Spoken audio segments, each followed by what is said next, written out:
मेरे चैनल पर आप सभी का फिर से स्वागत है। आज शुक्रवार है, यानी माँ लक्ष्मी का दिन है। वैसे तो आप हर रोज़ माँ लक्ष्मी की पूजा अर्चना कर सकते हैं, लेकिन यदि आप शुक्रवार के दिन, विशेषकर इस दिन माँ लक्ष्मी की पूजा अर्चना करते हैं और उनके इन मंत्रों का जाप करते हैं, तो माँ लक्ष्मी आप पर बहुत ही जल्दी प्रसन्न होती है और आपके ऊपर अपार धन की वर्षा करती है। तो चलिए जानते हैं माँ लक्ष्मी का वो शक्तिशाली दिव्य मंत्र। उससे पहले यदि आप मेरे इस वीडियो को लाइक नहीं किया तो लाइक कर दें, और चैनल पर नए हैं तो चैनल को जल्दी से जल्दी सब्सक्राइब कर दें, ताकि हर रोज़ आप माँ लक्ष्मी के इन दिव्य मंत्रों का जाप कर सकें। मंत्र: ओम सर्वबाधा विनिर्मुक्तो धनधान्यः सुतान्वितः मनुष्यो मत्प्रसादेन भविष्यति न संशयः। ओम सर्वबाधा विनिर्मुक्तो धनधान्यः सुतान्वितः मनुष्यो मत्प्रसादेन भविष्यति न संशयः। ओम सर्वबाधा विनिर्मुक्तो धनधान्यः सुतान्वितः मनुष्यो मत्प्रसादेन भविष्यति न संशयः। ओम सर्वबाधा विनिर्मुक्तो धनधान्यः सुतान्वितः मनुष्यो मत्प्रसादेन भविष्यति न संशयः। ओम सर्वबाधा विनिर्मुक्तो धनधान्यः सुतान्वितः मनुष्यो मत्प्रसादेन भविष्यति न संशयः। ओम सर्वबाधा विनिर्मुक्तो धनधान्यः सुतान्वितः मनुष्यो मत्प्रसादेन भविष्यति न संशयः। ओम सर्वबाधा विनिर्मुक्तो धनधान्यः सुतान्वितः मनुष्यो मत्प्रसादेन भविष्यति न संशयः। ओम सर्वबाधा विनिर्मुक्तो धनधान्यः सुतान्वितः मनुष्यो मत्प्रसादेन भविष्यति न संशयः। ओम सर्वबाधा विनिर्मुक्तो धनधान्यः सुतान्वितः मनुष्यो मत्प्रसादेन भविष्यति न संशयः। ओम सर्वबाधा विनिर्मुक्तो धनधान्यः सुतान्वितः मनुष्यो मत्प्रसादेन भविष्यति न संशयः। ओम सर्वबाधा विनिर्मुक्तो धनधान्यः सुतान्वितः मनुष्यो मत्प्रसादेन भविष्यति न संशयः। ओम सर्वबाधा विनिर्मुक्तो धनधान्यः सुतान्वितः मनुष्यो मत्प्रसादेन भविष्यति न संशयः। ओम सर्वबाधा विनिर्मुक्तो धनधान्यः सुतान्वितः मनुष्यो मत्प्रसादेन भविष्यति न संशयः। ओम सर्वबाधा विनिर्मुक्तो धनधान्यः सुतान्वितः मनुष्यो मत्प्रसादेन भविष्यति न संशयः। ओम सर्वबाधा विनिर्मुक्तो धनधान्यः सुतान्वितः मनुष्यो मत्प्रसादेन भविष्यति न संशयः। ओम सर्वबाधा विनिर्मुक्तो धनधान्यः सुतान्वितः मनुष्यो मत्प्रसादेन भविष्यति न संशयः।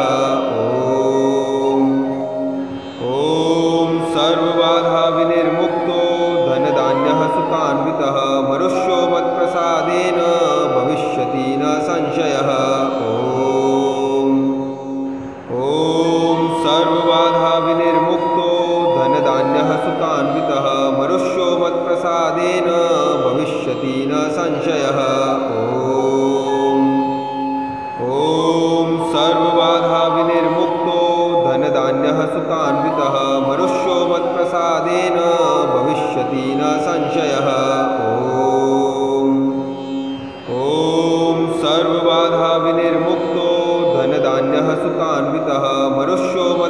मत्प्रसादेन भविष्यति न संशयः।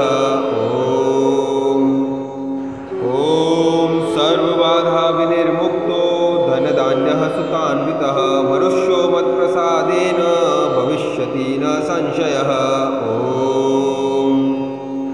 ॐ सर्वबाधा विनिर्मुक्तो धनधान्यः सुतान्वितः मनुष्यो मत्प्रसादेन भविष्यति न संशयः।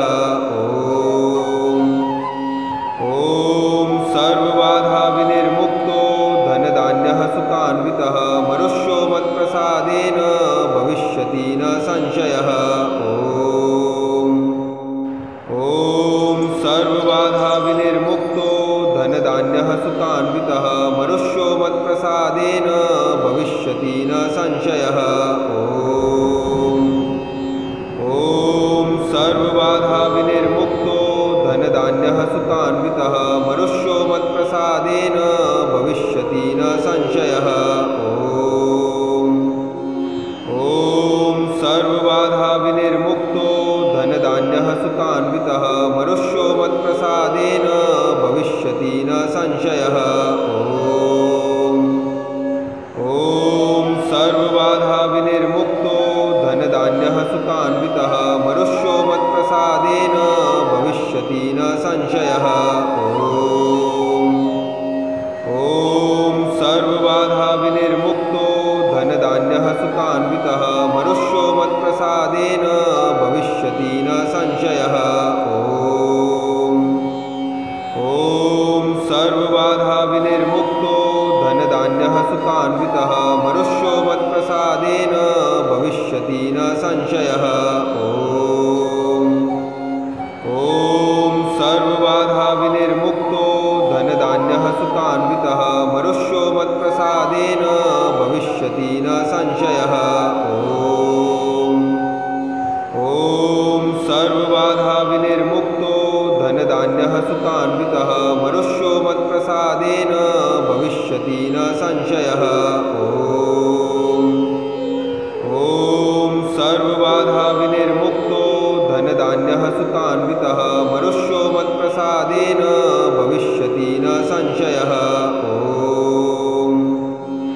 ॐ सर्वबाधा विनिर्मुक्तो धनधान्यः सुतान्वितः मनुष्यो मत्प्रसादेन भविष्यति न संशयः। ॐ सर्वबाधा विनिर्मुक्तो धनधान्यः सुतान्वितः मनुष्यो मत्प्रसादेन भविष्यति न संशयः। ॐ सर्वबाधा विनिर्मुक्तो धनधान्यः सुतान्वितः मनुष्यो मत्प्रसादेन भविष्यति न संशयः। ॐ सर्वबाधा विनिर्मुक्तो धनधान्यः सुतान्वितः मनुष्यो मत्प्रसादेन भविष्यति न संशयः। ॐ सर्वबाधा विनिर्मुक्तो धनधान्यः सुतान्वितः मनुष्यो मत्प्रसादेन भविष्यति न संशयः। ॐ सर्वबाधा विनिर्मुक्तो धनधान्यः सुतान्वितः मनुष्यो मत्प्रसादेन भविष्यति न संशयः। ॐ सर्वबाधा विनिर्मुक्तो धनधान्यः सुतान्वितः मनुष्यो मत्प्रसादेन भविष्यति न संशयः। ॐ सर्वबाधा विनिर्मुक्तो धनधान्यः सुतान्वितः मनुष्यो मत्प्रसादेन भविष्यति न संशयः। ॐ सर्वबाधा विनिर्मुक्तो धनधान्यः सुतान्वितः मनुष्यो मत्प्रसादेन भविष्यति न संशयः। ॐ सर्वबाधा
विनिर्मुक्तो धनधान्यः सुतान्वितः मनुष्यो मत्प्रसादेन भविष्यति न संशयः।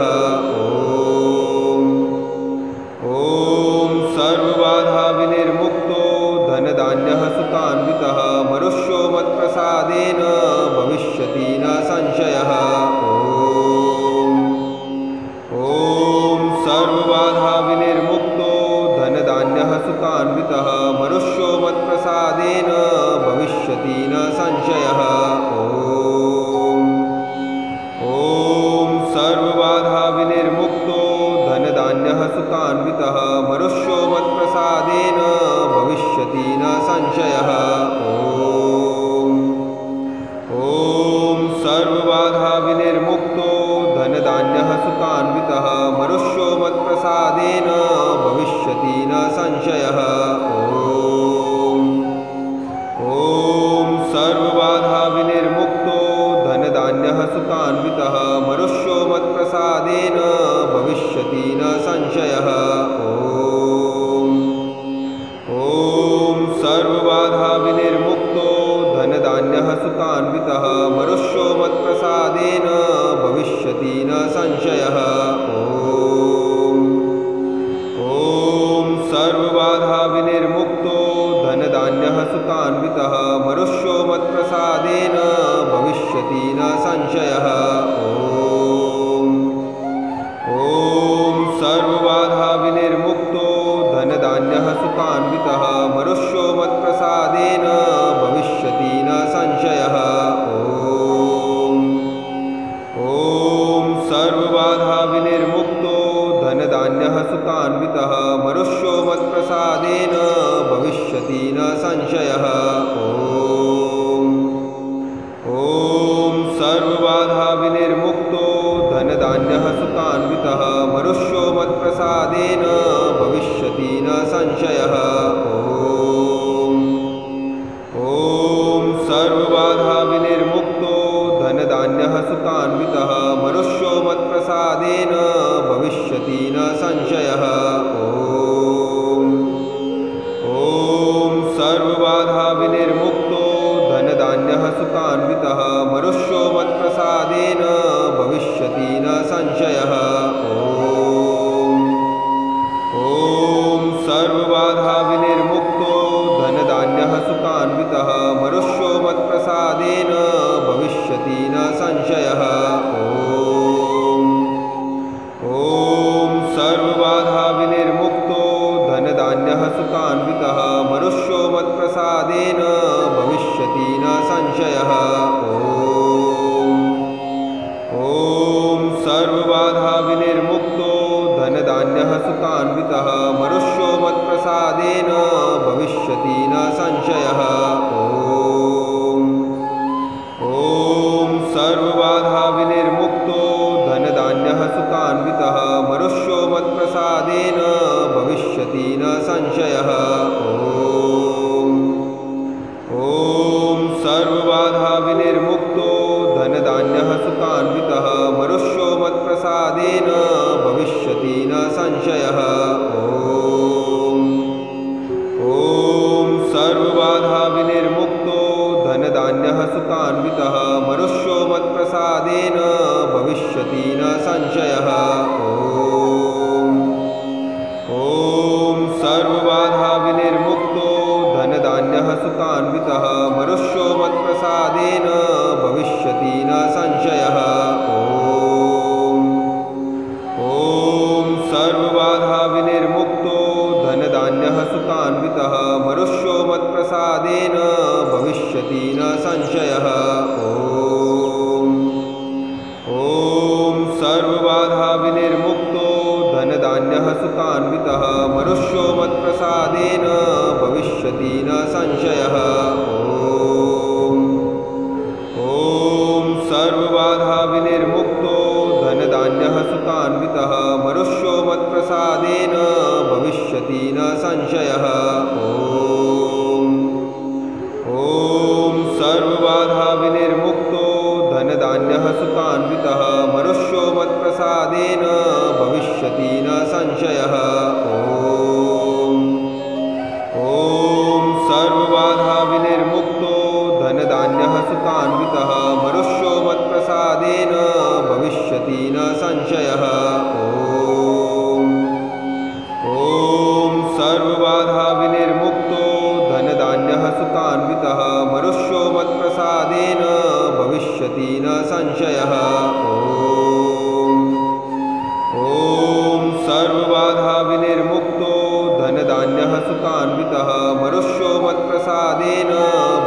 भविष्यति न संशयः।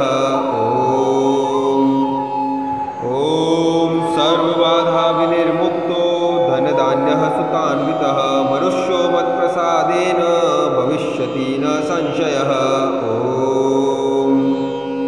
ॐ सर्वबाधा विनिर्मुक्तो धनधान्यः सुतान्वितः मनुष्यो मत्प्रसादेन भविष्यति न संशयः। ॐ सर्वबाधा विनिर्मुक्तो धनधान्यः सुतान्वितः मनुष्यो मत्प्रसादेन भविष्यति न संशयः। ॐ सर्वबाधा विनिर्मुक्तो धनधान्यः सुतान्वितः मनुष्यो मत्प्रसादेन भविष्यति न संशयः। ॐ सर्वबाधा विनिर्मुक्तो धनधान्यः सुतान्वितः मनुष्यो मत्प्रसादेन भविष्यति न संशयः। ॐ सर्वबाधा विनिर्मुक्तो धनधान्यः सुतान्वितः मनुष्यो मत्प्रसादेन भविष्यति न संशयः। ॐ सर्वबाधा विनिर्मुक्तो धनधान्यः सुतान्वितः मनुष्यो मत्प्रसादेन भविष्यति न संशयः।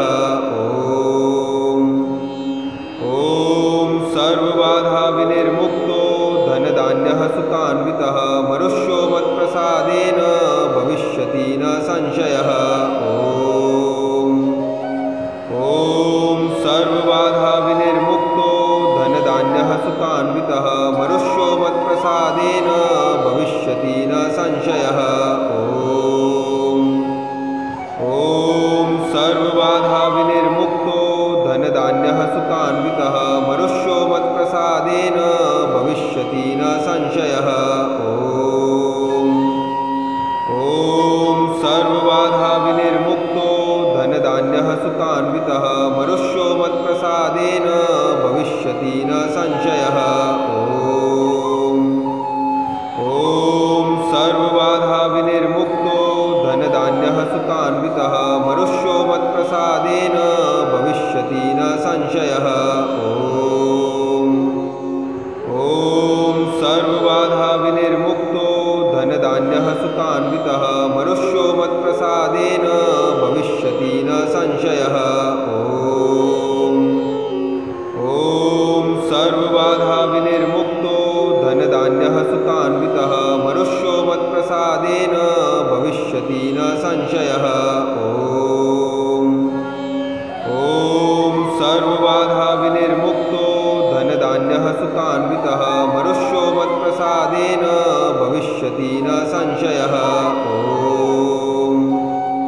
ॐ सर्वबाधा विनिर्मुक्तो धनधान्यः सुतान्वितः मनुष्यो मत्प्रसादेन भविष्यति न संशयः। ॐ सर्वबाधा विनिर्मुक्तो धनधान्यः सुतान्वितः मनुष्यो मत्प्रसादेन भविष्यति न संशयः। ॐ सर्वबाधा विनिर्मुक्तो धनधान्यः सुतान्वितः मनुष्यो मत्प्रसादेन भविष्यति न संशयः। ॐ सर्वबाधा विनिर्मुक्तो धनधान्यः सुतान्वितः मनुष्यो मत्प्रसादेन भविष्यति न संशयः। ॐ सर्वबाधा विनिर्मुक्तो धनधान्यः सुतान्वितः मनुष्यो मत्प्रसादेन भविष्यति न संशयः। ॐ सर्वबाधा विनिर्मुक्तो धनधान्यः सुतान्वितः मनुष्यो मत्प्रसादेन भविष्यति न संशयः। ॐ सर्वबाधा विनिर्मुक्तो धनधान्यः सुतान्वितः मनुष्यो मत्प्रसादेन भविष्यति न संशयः। ॐ सर्वबाधा विनिर्मुक्तो धनधान्यः सुतान्वितः मनुष्यो मत्प्रसादेन भविष्यति न संशयः। ॐ सर्वबाधा विनिर्मुक्तो धनधान्यः सुतान्वितः मनुष्यो मत्प्रसादेन भविष्यति